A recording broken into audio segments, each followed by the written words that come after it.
Parable of the talents. It's a very well known part of the Lord's teaching in the Gospel story. And it sits between two other parables. It sits between the parable of the virgins and it sits between the parable of the separation of the sheep and the goats. So it's a middle ground thing. And we often describe parables as an earthly story with a heavenly meaning. Or a story, I like to think, a story that Jesus told in a way that's acceptable to people, understandable to people, but it encases a great truth. A parable. And I want to draw our attention to just a few things that come out of this story, more valuable than the one who had only one talent. The servants were of equal worth, equal value to the master. What was different was the individual person's ability to deal with what the master was giving them to handle.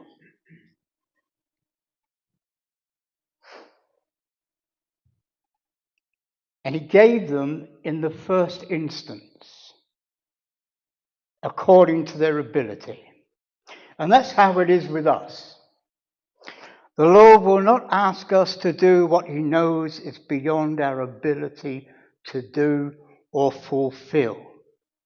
He's not going to give you that much stuff to do or to deal with because he knows you can't do it. It's not within the terms of your ability or my ability.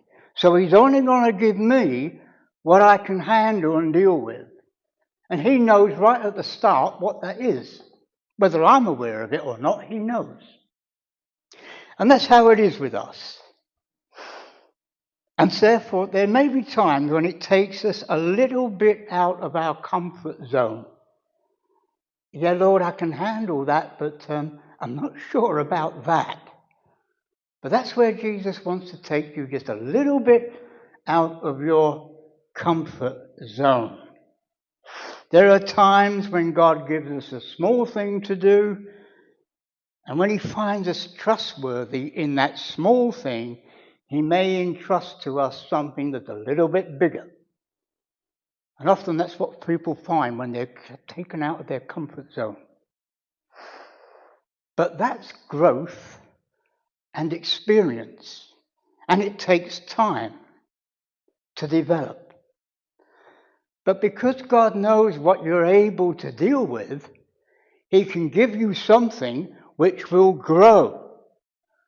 He will give you an experience in that area that he knows you are able to deal with that will take you and your work for him further. The Lord gives talents, giftings, and provision according to what he knows we are able to handle and use. And I guess we can all look at other folk and the array of gifts and ministry that they are dealing with and think, wow, they're in a different league to me. But I got news for you folks. They're not in a different league. You're in the same league as they are. They're just able to handle and use what God has given them, which may be a measure more than what you or I are able to handle. God knows us. And that's always something worth remembering. God knows us. We might be a little bit frightened of what God is prompting us to do. And you think, oh, I don't know, I'm not sure about this, Lord. But God knows us. And he's not going to ask you to do something that he knows you can't do. Because he doesn't intend for you to fail. He intends for you to succeed.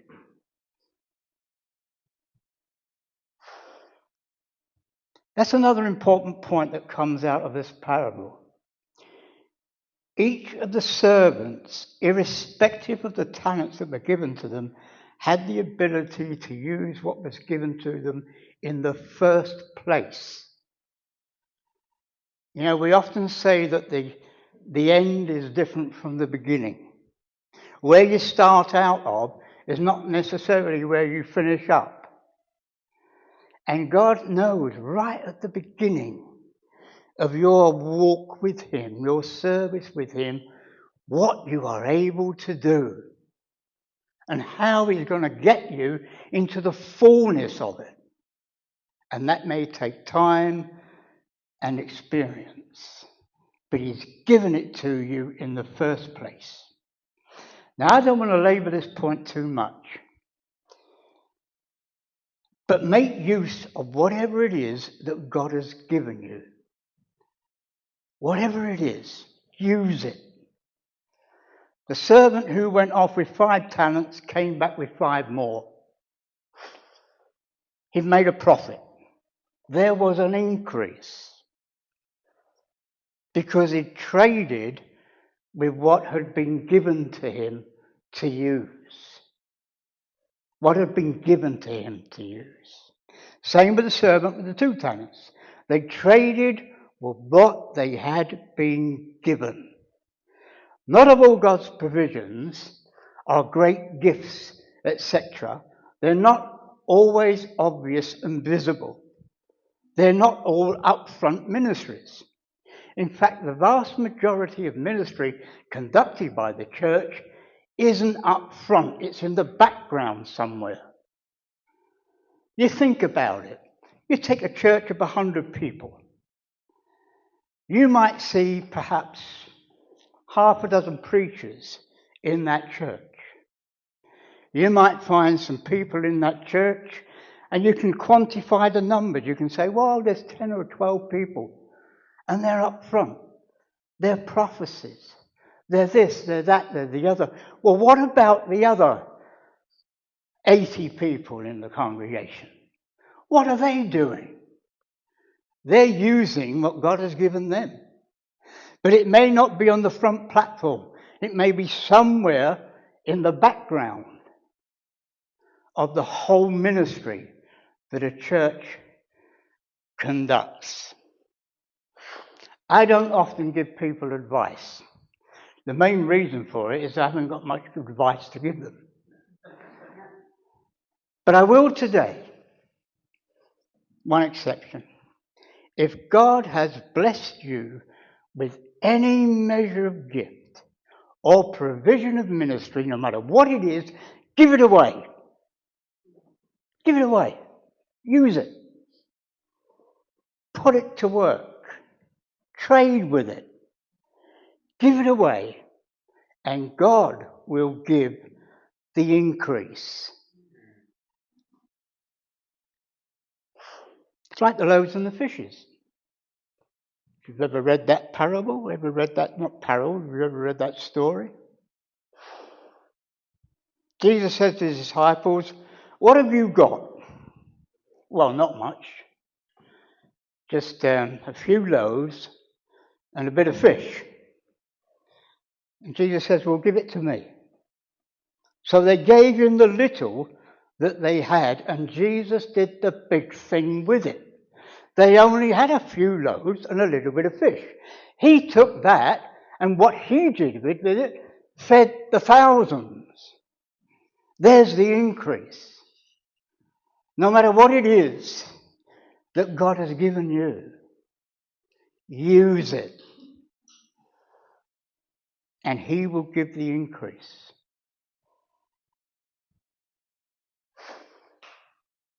Trade with it. And leave what happens to it with the Lord. Leave it with him. He will always give the increase.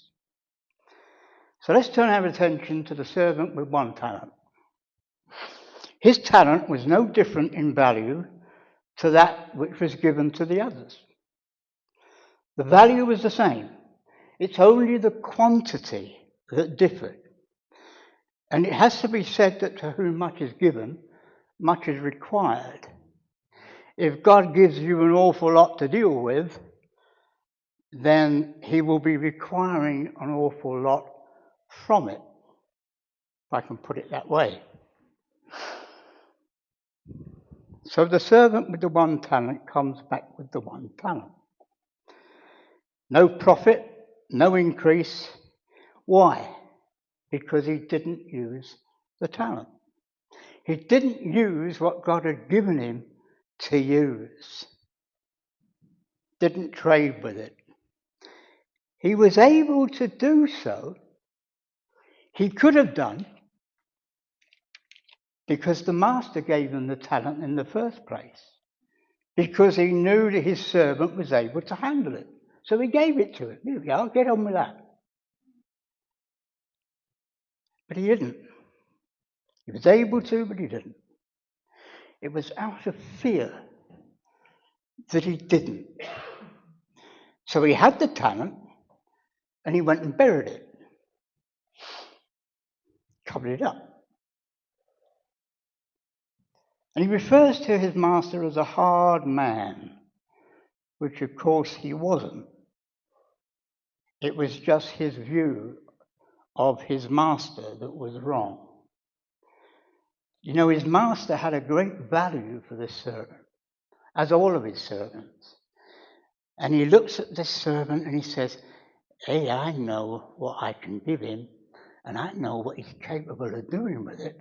And wow, what an increase there's going to be. What a profit there's going to be. He knew that to start with. And that's why he gave the talent. That's why he gave the gift. Whatever it is. It was his view of the master that was wrong. His excuse was he knew that his master harvested where he had not sown, gathered where he himself had not scattered. Now that's an interesting statement in which there is a great principle, if we can get a handle on it. Get a handle on this, and it helps us tremendously in the work of the church. It's something I began to understand many years ago. And I don't mind coming back to this. I shared something in my testimony a few weeks back. And I was going to mention this then, but we ran out of time. It's something I began to understand, this principle, many, many years ago. The Lord saved me out of a very bad situation and circumstance. He took what was a broken life, my broken life, and he completely healed and mended it and put me on a path following Jesus. He forgave me for every sin that had ever taken place in my life that I was responsible for. Forgiven me. And when he forgave me, something that I never really understood to begin with, the peace of God started coming into me and became deep-seated in me. Wherever I went, the peace of God went with me. And that peace came when he forgave me of my sin.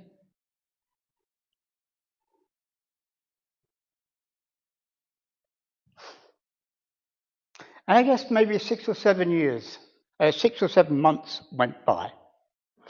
And one day, I got a letter from a government department. And they said, we're going to send you to a re-establishment centre. And I thought, oh, okay, thank you very much. It was a place where they sent people who they didn't know what to do with. It's a place where they sent people where they felt that those people had no particular value. How on earth we're going to deal with these people? How on earth are we going to get them back into society? So that's where they sent me. I spent the best part of a year in that place, but on the very first day I got there, I went out in the lunch break, about an hour or so, and I walked out onto the Whitechapel High Road in the East End of London. And I went onto the main road, And across the road there was the London Hospital, quite a well-known place. And I thought, what am I going to do in this hour? And I looked to the left-hand side of the London Hospital, and there was a church building. I don't know what it was, an Anglican building, a Baptist, a Methodist, I haven't got a clue. And I thought to myself, I'll go in there and have a quiet time. And I thought, right, okay, here we go. Crossed the main road, walked up to the doors of the building, and I tried to get in, and all the doors were locked completely. And I thought, oh, I wonder if there's a side door, because often there is. So I walked round the building, down the side street, and I came to a recess in the wall of the church, and there was a set of doors in this recess. The recess is about 10 or 12 feet long, and it's about 4 or 5 feet deep. And I walked into it, and in that recess there were some bags and some boxes and all sorts of stuff. And I was going to go up and rattle the door. And as I did, I noticed that A, the doors were locked, and B, one of the stack of bags that was in the corner began to move. And I thought, that's a bit weird.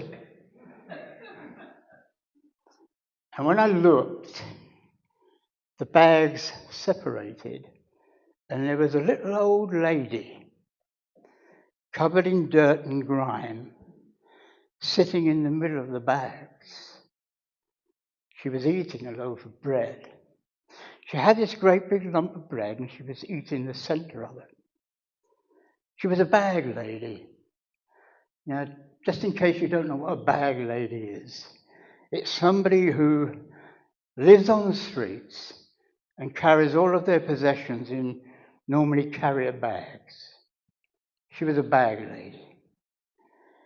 And there she was in the middle of this pile of bags, and she was mumbling and groaning and cursing and swearing.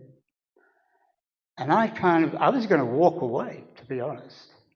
And suddenly she looked up, and in a voice as clear as a bell, she said, "Young man, don't you have a message for me?" And you could have blown me away with a feather. And right there I realized that I did have a message for her. I didn't know how to share it. I couldn't think of the words to say, but I did something. And I started to share something about Jesus with her. Goodness knows what I said, I really don't. And she listened. And when I stopped, she went back to cursing and swearing and mumbling and groaning at me and eating bread. And I walked away from that doorway, realizing that God wanted me to share something with other people. For the next 12 months, I attended that centre, and every lunchtime, and often for an hour or two in the evenings, I would go out into the East End of London, around those streets, to try and share that message with whoever I came across. The first location I walked into was known locally as Itchy Coo Park. Why was it called Itchy Coo Park? Itchy Coo Park.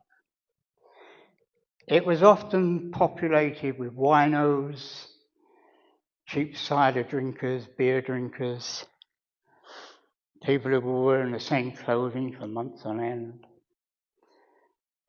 And beyond all that, the meth drinkers. If people couldn't get cheap beer, cheap booze, they drank methylated spirits. Not all of them, but some of them. How anyone could ever drink methylated spirits is beyond me.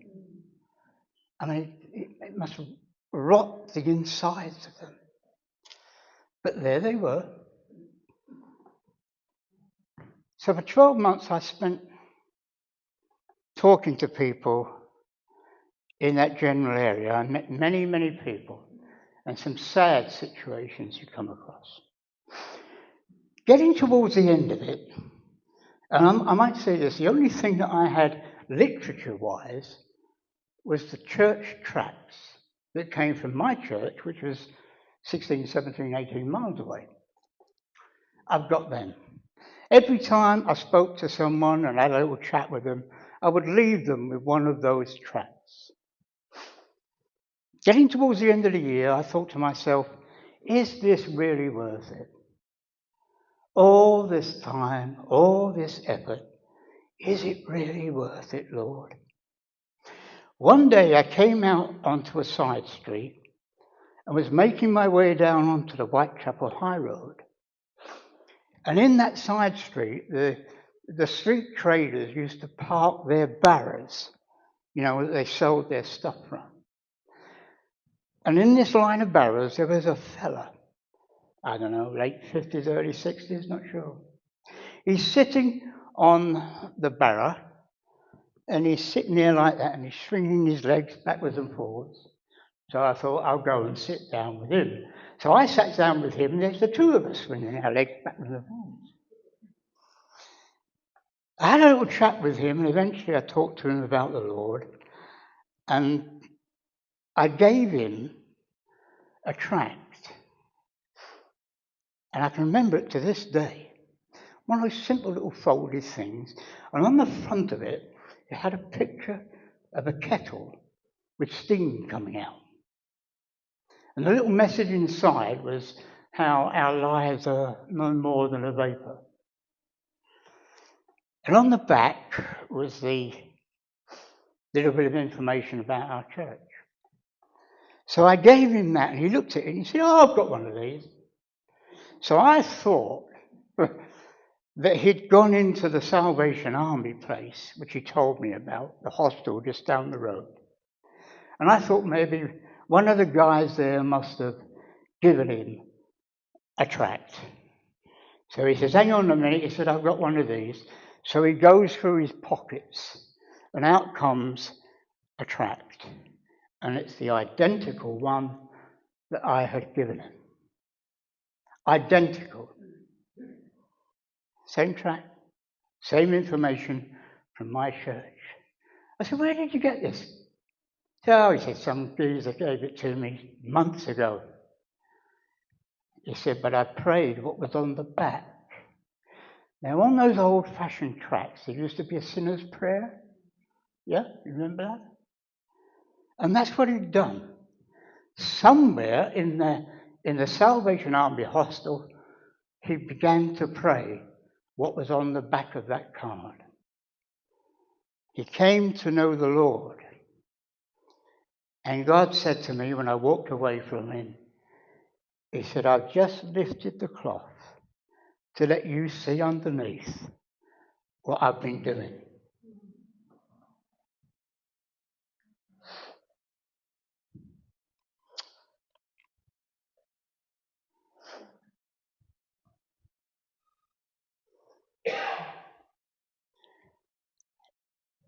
We scatter the message, the seed. Where it falls, we don't know. We don't know the heart soil that it falls upon. It might be falling on the side of the path and it doesn't root and all the rest of it. You know the parable of the seed. So we go out and sow that seed. We scatter it here, there, and everywhere in your witness for Jesus. Where it falls, we're not responsible for. We don't have to account for that because God knows where it falls and he knows what he's going to do with it. We need to just scatter the fact that Jesus loves people and he's willing to help them if they'll turn to him. One other thing I want to mention, and again, I don't really know why this is, but I will. Over the years, we did a lot of canvassing work in the church. You know, the sort of thing where you go out with church invitations here, there, and everywhere. And one day, one one evening, I think it was a Bible study on a Thursday evening, and the meeting came to an end, and I had to see a few people before they went off and went home. So I started to make my way around the building, going from this person to that person. You ever felt sometimes when you're moving around, somebody's following you? You get the feeling that somebody's following you.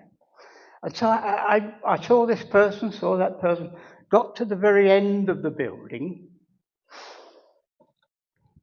I'd seen everyone I needed to see, and I still had this feeling. So I turned round, and about 6 or 7 feet away from me was this woman. And she said to me, "Hello." So I was quite polite. I said, "Well, hello." She said, "All right." I said, "Yeah, I'm all right. How are you?" She said, "Well, I'm all right now." I said, "Oh, good, great." And so the conversation went on. After a few minutes, she said to me, "You don't remember me, do you?" So I said, "Well, to be honest, no, I don't. I meet an awful lot of people. And to be honest, I don't remember you." So she said, "I live in Alvin Road." And I thought, well, I know Alvin Road. She said, "One day in the summer, you spoke to me at my garden gate." And then the penny began to drop. We'd done canvassing in Alvin Road. So she said, "You talked to me," and I can't remember what it was. She said, "You talked to me about this, whatever it was." She said, "And you went on your way, and I went indoors in my house, and what you said, I couldn't get out of my system." I don't know what I said. I haven't got a clue. She said, and it troubled me. She said, and a few weeks went by, and she said, I couldn't get rid of what it was you'd said. So she said, I went down to the local high street where she lived, and there was a Baptist church there. And she went and attended the Baptist church meetings on a Sunday morning. And at some point, she had a discussion with the minister, and he led her to Jesus. And she said, I had to come and find you. She said, I knew you come from this place, from this church.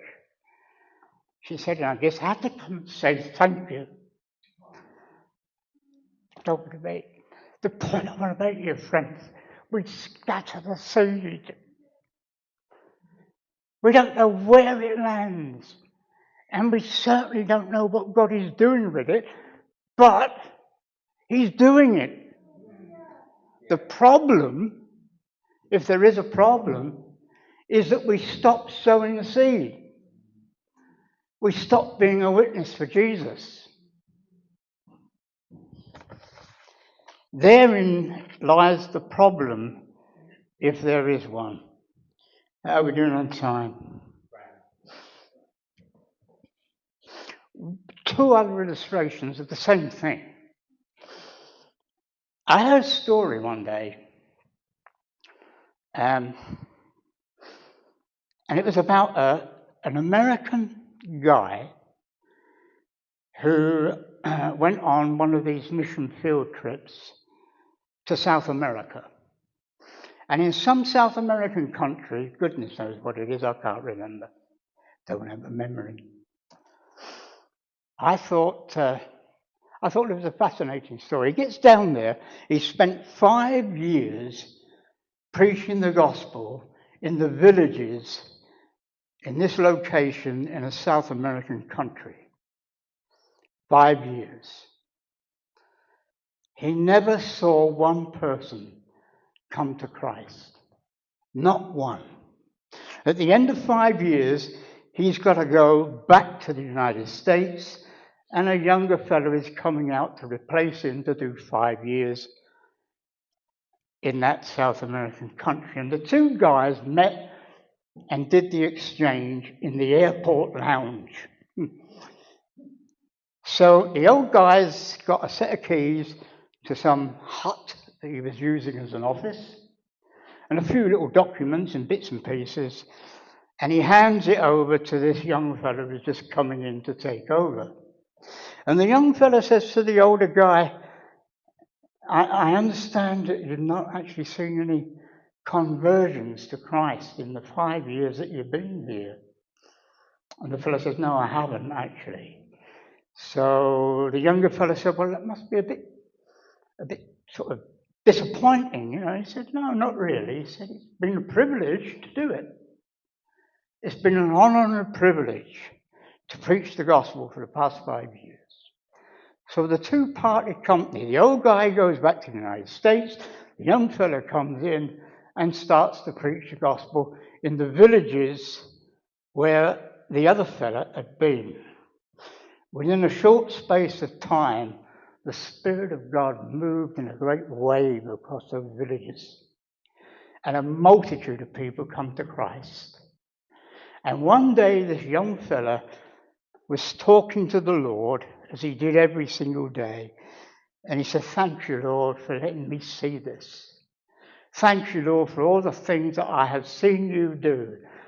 And in the middle of it, God pulled him up short and said, but yeah, you've seen the harvest, but you didn't plant the seed. What I want to say to you, folks, is that without the seed being sown, there is no harvest. And in one sense, the size of the harvest relates to the scattering of the seed. One final thing. Around the time that God saved me, I knew I had to find Jesus, and I didn't know how to do it. I didn't know where to go. I used to wander around asking people, do you know where I can find Jesus? Didn't have a clue. I went into a job centre one day. It was an old-fashioned job centre where all the vacancies were on postcards put on the wall, you know. If you're old enough, you'll remember that. And it was crowded. There's loads of people in there. And there was this fella standing just a few feet away from me. And I'm looking at the boards, and he's looking at the boards. And he turned to me and said, we're in the same boat, aren't we, mate? I said, yeah. I said, never mind. And he gave me a tract. He said, I'll see you. All right, then. And I looked at it. And it was literally a church tract. It had a picture of a Pentecostal church on the front. Inside was all the lists of the meetings and the times and all that sort of stuff. And on the back of it, there was a little short testimony by the pastor of that church. Now, normally that's the sort of thing I would put into the bin, or in those days, throw on the floor. But I didn't.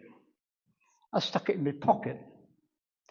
And days later, I was desperate to find how on earth you come to Jesus. How do you find Jesus? And I dug out this little church tract and thought, I'll take a chance and I'll see what I can find out in this place. On the back of it, there was an address.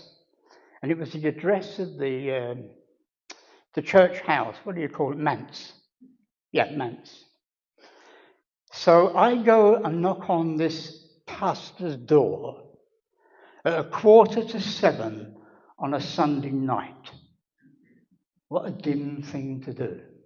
Where is a pastor going to be on 6:45 on a Sunday night preaching the gospel? So I got no answer, went away. The next day I thought I will go back. And it happened to be on a Monday morning. Monday, normally the pastor was out. It was his day off. This day, something had happened. He didn't go. And eventually he got me to go to a church. And there I began to follow Jesus. The point I want to make is this. The guy who was standing in that job centre His name was John Ramsden. He was illiterate. That's the word for it, illiterate. He could not read and he could not write. So all he did was stuck a tract in my hand and said, "We're both in the same boat, mate." This guy was responsible for seeing many, many people come to the Lord. Couldn't read, couldn't write. Wasn't a preacher in the sense that somebody standing at the front and preaching. But he used what it was that God had given him. You may not be a preacher. In some senses, consider yourself fortunate. Your ministry may be one that you can't always quantify. But whatever it is that God's given you, use it. Trade with it. As a church, one final thing. Let's not bury the talent. Let's not dig a hole and not use it. No matter how small or how big you think that is that God's given you, trade with it. Amen?